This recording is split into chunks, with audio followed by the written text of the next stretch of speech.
Can I hold all of these? Probably not. Jesus. Jesus, take the wheel. Oh my God.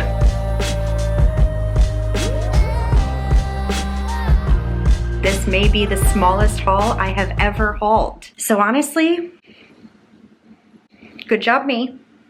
Seriously, one of the goals in my goals video for 2024 was to buy less than 10 books a month. I said that's not including subscriptions and things like that that automatically come to me. And I have less than 10 books here, and also all the subscriptions. It was getting big enough that I should show you. Not to mention, I have my CC3 vlog coming, but that has, I think it's like 3.5 hours of footage. So she's taking me a little longer than normal to edit. She's not gonna be ready this weekend or next weekend, honestly, if I don't get a move on. I also have a Valentine's vlog coming, but again, that's not ready to go yet. So in the meantime, I figured, who doesn't love a book haul? Even a mini one. We've done some damage, and I'm gonna tell you about it. We're gonna unbox some things, we're gonna talk about some things, and hopefully we will be able to read all of these things eventually. Let's get started. Oh boy.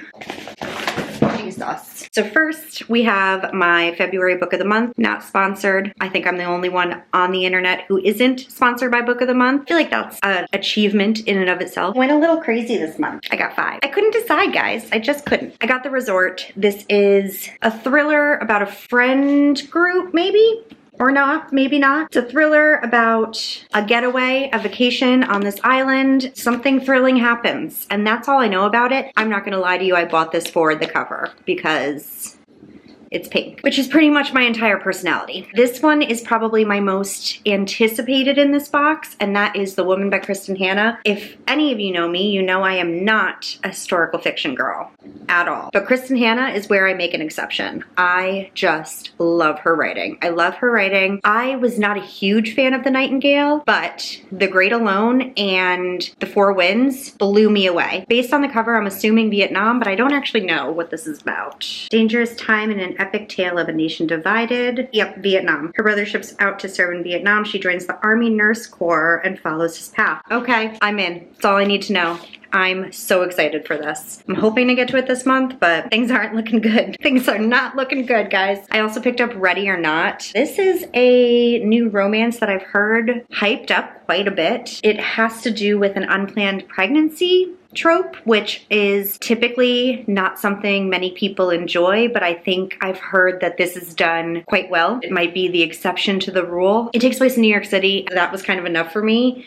The cover is so cute. Look at all these colors. I don't know. It seems cute and I want to read it. Then we have a Dolly Alderton book. This one is not my typical genre again, because it's more, I think it's more leaning toward like a literary fiction, but it is about a stand-up comic. If you guys know anything about me, that is a huge, huge passion and part of my life. I'll pick up anything with a main character that's a comic, honestly. I'm nervous because again, it's not my type of book, but I think that the relatability of the premise will make it my type of book, hopefully. And then finally, I picked up this beautiful book. It's such a pretty cover. I have never heard of this. I knew nothing about it until I saw it on Book of the Month. It is a witch and a witch hunter romance, I believe. I have come to find out since picking it up that I'm pretty sure this is young adult, which I did not know when I picked it up. That being said, I love the witch hunter romance trope. I eat it up every single time when there is a witch hunter who is out to kill you and yet he falls for you. And I think in this situation, he may not even know she's the witch vigilante that he is hunting. It just sounds delightful. Sounds delightful. I'm excited. I don't know when I'll get to it, but I'm excited. Should I say that again? Excited. Just in case you didn't get it the first 10 times. I also have my January fairy loot, which came right at the end of January, like right in the nick of time.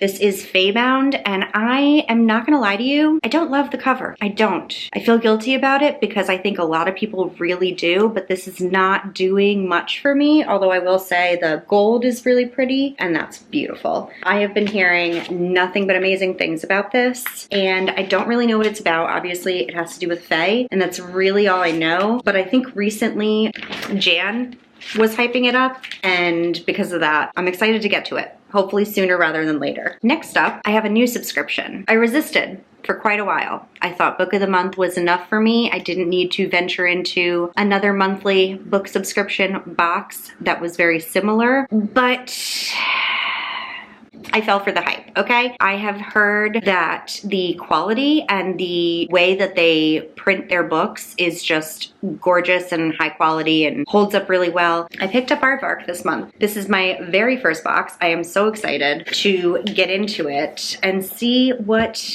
the hype is all about. I had a hard time narrowing down my selection, so I ended up getting 3. I'm pretty sure that's the most you're allowed to get. Pretty sure. And very reasonably priced. I think it's actually cheaper than book of the month. So I'm not saying one is better than the other, but now I have both. Let's see. Oh, cute box. I really don't think I've ever watched anyone unbox an aardvark. Look at these, they're little aardvarks. So cute. Please use in lieu of an old birthday or business card. Okay. Oh, there's a challenge. This is adorable. Very cute. And then here are the books I chose. We have The Clinic. This is the one I'm most excited for, just because of the premise and the cover. That is really nice. This is really...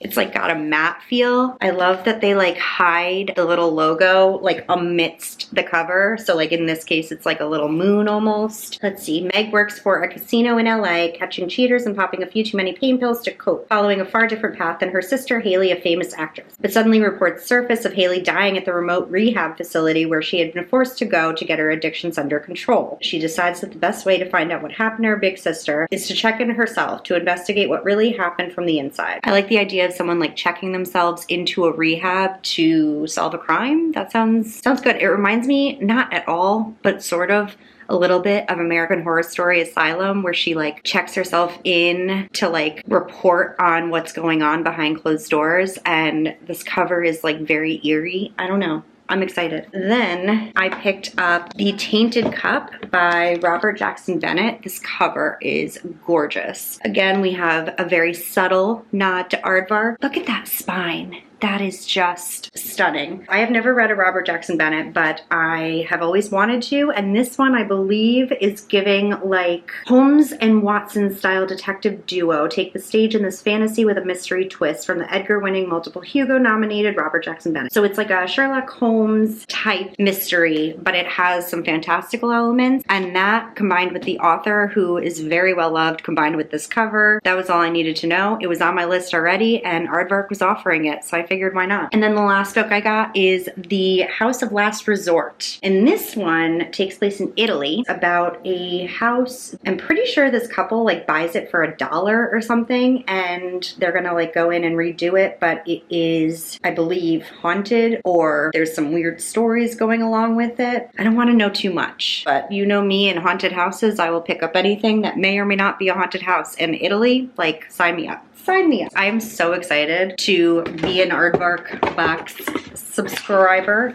I'm looking forward to having like a secondary subscription that I can turn to for new releases every month, because Book of the Month is great. I have been a subscriber since the very beginning, since the dawn of time. I think I've been a subscriber since like 2016, like a very long time. And I have never skipped a month. I have never not found something that I wanted. I think the quality is good. I think their choices are always good. But why not broaden my horizons and have more to choose from? You know what I mean? So now I have 2 subscriptions, and I'm very happy about it. And finally, we bought some Amazon books. Okay, we did. We had a moment of weakness, a moment of sadness, and I'm not going to apologize at all. I don't think I bought 10. I think I bought less than 10. So right then and there, I win. Big fat winner. I think these are mostly romances, some new releases, and just some that I've been meaning to pick up that were for a good price. We have The Fake Mate by Lana Ferguson. I was not very tempted by this one, but I have seen it more and more hyped recently. It is a werewolf romance. That's really all I know. 2 wolf shifters agree to be fake mates, but unexpectedly find something real in this steamy paranormal romantic comedy. I'm not quite sure if I'm a werewolf girl, but I could be. We don't know. I always considered myself more of a vampire girl, personally. But this could be fun. Nothing about this cover screams werewolf, so I think it's gonna be more focused on the like romantic comedy of it all. It's a fake dating or fake mate situation, so I think it'll be fun. And I've heard really good things, so I picked it up. Okay. Why do I like over explain my choices? to you. Like you care. None of you care. You're not judging me. I'm the only one judging me. Next, I have a couple of new releases. This is Tessa Bailey's newest book, Fangirl Down. Love Tessa Bailey. I say this all the time. I have had a few misses with her recently, which is sad, but from like Fix Her Up era, and then It Happened One Summer and My Killer Vacation, I had such a good time with Tessa Bailey's writing. I still really like it. I just think the last few couples that she has written about, the like Secretly Yours universe, and then the Christmas one that she just came out with, those just, the couples didn't work for me. I didn't connect to them for whatever reason. I still think her writing's great, and I think she writes really fun rom-coms. So I'm hoping this is gonna be a good one. It follows a golf... Am I hitting puberty today? That's the question that we're all wondering. It follows a golf star who is kind of on a downfall. He's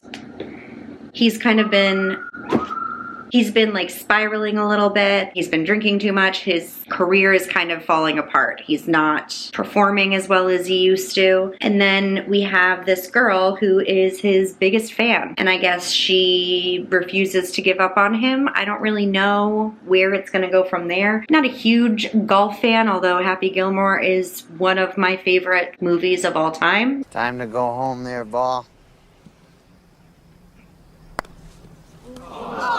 Son of a bitch, Paul, why didn't you just go home?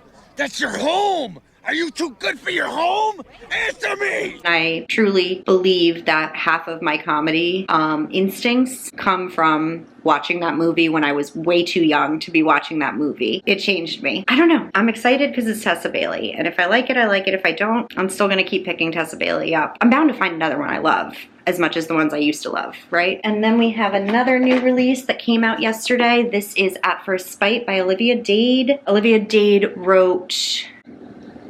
Oh my God, what were they called? I can't even remember. That's so embarrassing. Right, okay. She wrote, spoiler alert, All the Feels and Shipwrecked. So it was like a series about a Game of Thrones type TV show, and the actors in that, and then their like fans and romances between them. There was like fan fiction involved. She writes about plus-sized main characters. I loved all three of those books. I really like her writing. I really like her characters. And this is a new series from her, and I'm really excited about it. Just based on the cover alone, it's adorable. I believe that this is about a girl who ends her engagement and then ends up moving into a spite house that is next door to her ex-fiance's brother. Maybe. It's called a Harlot's Bay novel, and I'm really curious what that means. Is that the town? Because that's an amazing name. Harlot's Bay. Like, come on. Come on. I have another new release from last month, The Breakup Tour. This is Emily Wibberley and Austin Sigmund Broca's newest book. I have heard this is very reminiscent of like a Taylor Swift type character. So she is a superstar, pop star, singer-songwriter. She gets a divorce, but then her ex-husband assumes that her newest hit is about him, and it turns out it's actually about her ex-boyfriend from like college. She somehow reconnects with this college boyfriend. That's all I know. I'm gonna be probably listening to All Too Well on repeat as I read this because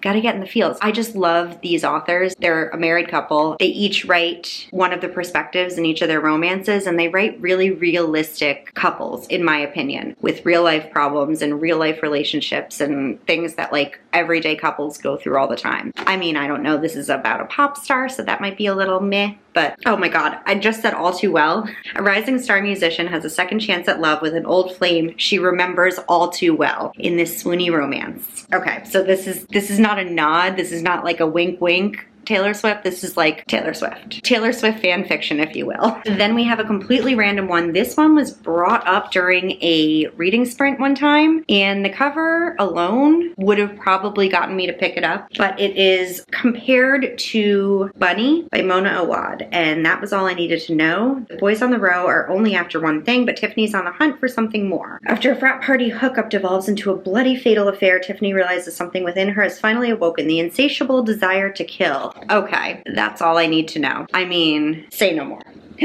Is it a pink hardcover? Because I will scream. Yes! Oh my God, I love when books are pink. I have a problem. Can you tell? Can't wait. I can't wait. So the question is, do I read this for Valentine's Day, or is that like sacrilege? I don't know. We'll see. We'll see. That may end up on my TBR today. Finally, the very last book on this haul is one that I never intended to pick up, but I couldn't resist the prettiness. I don't know how I'm gonna feel about this one, and that is Gothicana. This, I believe, is a special edition that has sprayed edges that I think Amazon's been doing recently with a lot of books, and it's a dark romance. If you guys watch my TBR, you know that I plan to do a deep dive into the dark romance genre, and this cover is just, I heard it's like dark academia too, which, like, say no more. There's end papers. I mean, an unusual girl, an enigmatic man, an ancient castle. What could go wrong? Okay. I don't know. I bought it for the prettiness, and hopefully I love it because I want it on my shelf. I do. It's just like got that gothic feeling that I just am obsessed with. I just, ooh, love it. Love it. But this is everything I bought this month. If you notice, because these are all technically subscriptions, I only bought 6 books. So technically, I still can buy 4 if I wanted to. Just saying. That's it. Thank you so much for watching. Thank you for supporting me in my book buying habits, because most people in my life are like, you need to calm down. But you guys get it. You guys understand. If you made it this far, if there is an aardvark, hit me up with an aardvark down below. If there's not an aardvark, then any other animal that you see fit. I promise you, I will be putting out some more vlogs very soon. The editing, man. Who takes 3 hours of footage for one book? I mean, it's a big book, but one book? What is wrong with me? Anyway, that's it. I'm gonna go. Oh yeah, I have to turn the camera off. Oh, and I have to do my outro. Good Lord. Thank you for watching, and I will see you in another video very soon. Hopefully.